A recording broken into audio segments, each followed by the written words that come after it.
সারাদিন বসে বসে স্ক্রল করেন, ভুলেও বাসার থেকে বেরোয় না, এই মোবাইলেই এই ধরনের ভিডিও দেখেন, দেখা ঘোরার ফিল লয়ালন। আর যদি ভুলেও বাসার থেকে বের হন তাহলে ভুলেও বান্দরবান আইসেন না। আর যদি বাই চান্স কষ্ট করে বান্দরবান চলেও আসেন তাহলে ভুলেও থানচিতে তো আসবেনই না। আর যদি কষ্ট করে দু একটা বন্ধু বান্ধবের পাল্লায় পড়া থানচিতে আইসা পড়েন তাহলে ভুলেও দেমাকৃতে তো এই ঝর্ণার পাশে তো আসবেনই না। যদি আইসাও পড়েন তাহলে পানিতে তো ভুলেও নামবেন না, এই সকল সুন্দর সুন্দর সিনারি তো দেখবেনই না। আসলে কি বলছি বুঝতেছেন?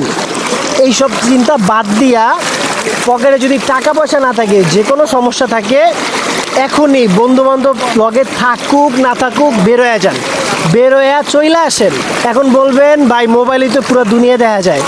মোবাইলে ভাই পুরো দুনিয়া দেখা যায় না। আপনি একবার বান্দরবানে আসেন, এই ফিলগুলো নেন, দেখেন তো আপনি হাত দিয়ে পানি ধরতে পারেন কিনা, এই ফিলগুলো নেন।